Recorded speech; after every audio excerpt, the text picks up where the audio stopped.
നമസ്കാരം. പുലബാലായ്മകളെപ്പറ്റി നമ്മൾ പറഞ്ഞു കഴിഞ്ഞു.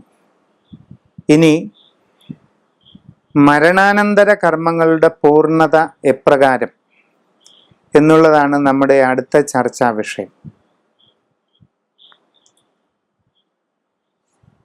കേരളത്തിൽ അങ്ങോളം ഇങ്ങോളം വ്യത്യസ്ത ദേശങ്ങളിൽ വ്യത്യസ്ത രീതിയിൽ മരണാനന്തര ചടങ്ങുകൾ നടക്കാറുണ്ട്. എത്ര ദിവസം കൊണ്ട് മരണാനന്തര ചടങ്ങുകൾ തീർക്കുന്നു എന്നുള്ളതും ഏത് രീതിയിൽ മരണാനന്തര ചടങ്ങുകൾ ചെയ്യുന്നു എന്നുള്ളതുമൊക്കെ പ്രാദേശിക സാമുദായിക വ്യതിരിക്തതകൾ ഒരുപാട് ഉൾക്കൊണ്ടാണ് ഇപ്പോൾ നടന്നുകൊണ്ടിരിക്കുന്നത്. പലയിടങ്ങളിലും പലർക്കും ഇത് വലിയ ഒരു ചിന്താക്കുഴപ്പത്തിന് കാരണമാകുന്നതുമുണ്ട്. അതുകൊണ്ടാണ് മരണാനന്തര കർമ്മങ്ങളുടെ സ്വഭാവത്തെപ്പറ്റി ഇവിടെ പറയുന്നത്. ആദ്യമായി ഒരു വ്യക്തി മരിക്കുമ്പോൾ ആ മരിക്കുന്ന ദിവസത്തെ നക്ഷത്രവും തിഥിയും ഒക്കെ ഏതെന്ന് നോക്കി അറിയുകയാണ് പ്രധാനം. മരണാനന്തര കർമ്മങ്ങൾ ചെയ്യുന്നതിന് മൃതി നക്ഷത്രം വളരെ പ്രാധാന്യമർഹിക്കുന്നുണ്ട്. അതിൽ ചില പ്രത്യേക നക്ഷത്രങ്ങൾക്ക് വളരെ വിശേഷപ്പെട്ട ചില രീതികൾ പറയുന്നതുമുണ്ട്. ഇപ്പോൾ ഉദാഹരണം, പിണ്ടനൂൽ നക്ഷത്രങ്ങൾ എന്നറിയപ്പെടുന്ന 9 നാളുകളുണ്ട്. കേട്ട രേവതി മുപ്പുരം, ഭരണി ആയില്യവും, ആർദ്രയോട് തഥാചോതി, പിണ്ടനൂലിവ 9. പിണ്ടനൂൽ നാളുകൾ 9 എണ്ണം ഏതൊക്കെയാണെന്നാണ് പറഞ്ഞത്. കേട്ട രേവതി മുപ്പുരം, അതായത് പൂരം, പൂരാടം, പൂരുരുട്ടാതി. ഭരണി ആയില്യവും, ആർദ്രയോട് തഥാ ചോതി. ആർദ്ര എന്ന് പറഞ്ഞാൽ തിരുവാതിര. അപ്പൊ തൃക്കേട്ട, രേവതി, പൂരം, പൂരാടം, പൂരുരുട്ടാതി, ഭരണി, ആയില്യം, തിരുവാതിര, ചോതി, ഈ 9 നാളുകളാണ് പിണ്ടനൂൽ നക്ഷത്രങ്ങൾ.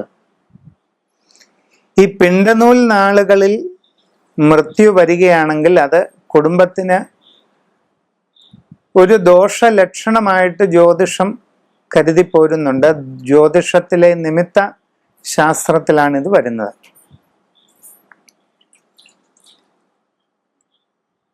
അങ്ങനെ ഈ പിണ്ടനൂൽ നക്ഷത്രങ്ങളിൽ മരിക്കുമ്പോൾ ശവസംസ്കാരത്തിനോടനുബന്ധിച്ച് പിണ്ടനൂൽ സമർപ്പണം എന്നൊരു ചടങ്ങ് നടത്താറുണ്ട്. മരണാനന്തര വ്യക്തിയുടെ ചിത ദഹിപ്പിക്കുന്ന കൂട്ടത്തിൽ ദർഭ കൊണ്ട് വ്യക്തമായി ഒരു ആൾരൂപം ഉണ്ടാക്കി അതിൽ ഒരു പിണ്ടനൂൽ, ഒരു നീളമേറിയ നൂൽ ചുറ്റി ചിതയ്ക്ക് സമീപം മറ്റൊരു പീഠമുണ്ടാക്കി അവിടെ ഈ ആൾരൂപത്തെ സ്ഥാപിച്ച് ചില അനുഷ്ഠാന ചടങ്ങുകളുണ്ട്. അതിനെയാണ് പിണ്ടനൂൽ സമർപ്പണം എന്ന് പറയുന്നത്. ഇങ്ങനെ ചെയ്തു പോന്നാൽ ആ പിണ്ടനൂൽ നക്ഷത്രത്തിൽ മരിച്ചതിൻ്റെ ദോഷം ഇല്ലാതാകുമെന്നാണ് സങ്കല്പം. ഇത് കൂടാതെ വസുപഞ്ചകം എന്ന് മറ്റൊരു നക്ഷത്ര ദോഷവും പറയുന്നുണ്ട്.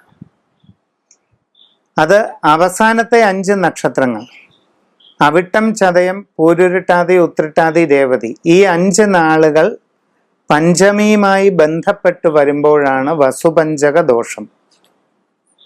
അത് കുറച്ചുകൂടെ തീവ്രത കൂടിയ ഒരു നിമിത്തമായിട്ടാണ് കണക്കാക്കുന്നത്. അതിനും പഞ്ചശാന്തിക്രിയ എന്ന് പറഞ്ഞൊരു ചടങ്ങ് പൊതുവെ നടത്താറുണ്ട്. എന്തായാലും മരണ നക്ഷത്രം ചിന്തിച്ച് അതിനനുസരിച്ച് ശവസംസ്കാര ക്രിയ നടത്തുക. പിന്നീട്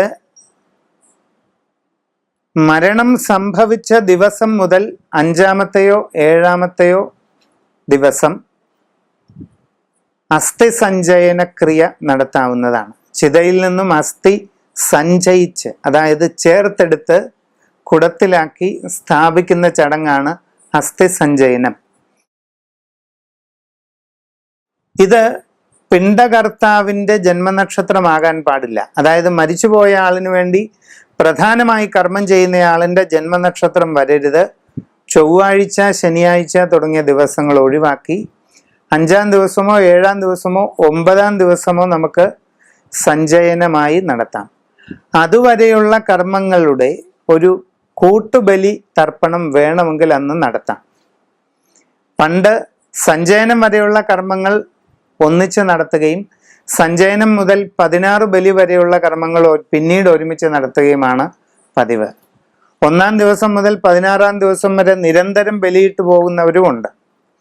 ഇന്നത്തെ ജീവിതത്തിൻ്റെ പ്രായോഗിക വശങ്ങളിൽ അതിന് ചില ബുദ്ധിമുട്ടുകൾ ഉള്ളത് കൊണ്ട് സഞ്ചയനം വരെയുള്ള കർമ്മങ്ങൾ ഒരുമിച്ച് നടത്തുക, അതിനുശേഷം 10ഉം 11ഉം 12ഉമായിട്ടോ അല്ലെങ്കിൽ 15ഉം 16ഉം 17ഉമായിട്ടോ കർമ്മങ്ങൾ തീർക്കുന്നത് എന്ന് തീരുമാനിച്ചിട്ട് ആ ദിവസങ്ങളിൽ ബലിതർപ്പണങ്ങളെല്ലാം കൂടെ ചേർത്ത് ഒരുമിച്ച് നടത്തുക.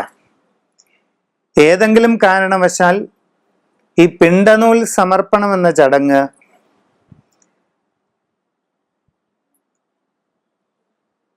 ശവസംസ്കാര ക്രിയയുടെ കൂടെ ചെയ്യാൻ പറ്റാതെ വന്നാൽ 17-ാം നാളിന് ശേഷം പിന്നീട് ശാന്തി കർമ്മമായി സത്യനാരായണ ബലി എന്ന് പറയുന്ന ചടങ്ങ് നടത്താവുന്നതാണ്. വസുപഞ്ചക നക്ഷത്രങ്ങളിലാണ് മരിക്കുന്നതെങ്കിൽ അതിനോടനുബന്ധിച്ച് ഉള്ള ശാന്തിക്രിയ ശവസംസ്കാര വേളയിൽ നടക്കുന്നില്ല എങ്കിൽ അതിന് പഞ്ചശാന്തി എന്ന് പറയുന്ന ഒരു ചടങ്ങുണ്ട്. വിഘ്നേശ്വര ബലി, സത്യനാരായണ ബലി, സഞ്ജീവനി പൂജ, സായുജ്യ പൂജ, നവഗ്രഹ ശാന്തി, ഈ 5 ചടങ്ങുകൾ ചേർത്ത് നടത്തുകയാണ് വസുപഞ്ചകത്തിന് പ്രതിവിധി. പിന്നെ മരണം സംഭവിക്കുന്ന ലഗ്നം, മരിക്കുന്നയാളിൻ്റെ ആ സമയത്തെ വയസ്സ്, ആവശ്യമുണ്ടെങ്കിൽ ആവശ്യാനുസരണം കുടുംബ ദൈവാധീനം ചിന്തിക്കുക തുടങ്ങിയ ക്രിയകൾക്ക് ശേഷം ഇത്തരം കാര്യങ്ങൾ തീരുമാനിച്ചാലും മതിയാകും. അതും നല്ലത് തന്നെയാണ്.